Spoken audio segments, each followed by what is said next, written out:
Ayan, sobrang nakakamiss naman yung paligid ng aming bahay kubo sa bukid. Naglilinis na si nanay.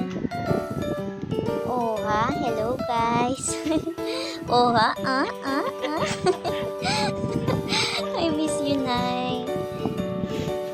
Ayan. Sinisimulan na po ni nanay yung pagligpit dun sa ano namin.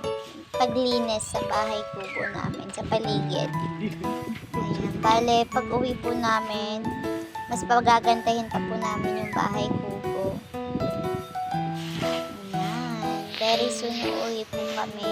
Ayan. Lagi po kami mag-a-update sa improvement ng bahay kubo namin. May mga idadagdag po kami dyan, saka ipapaayos na yung paligid po iayusin.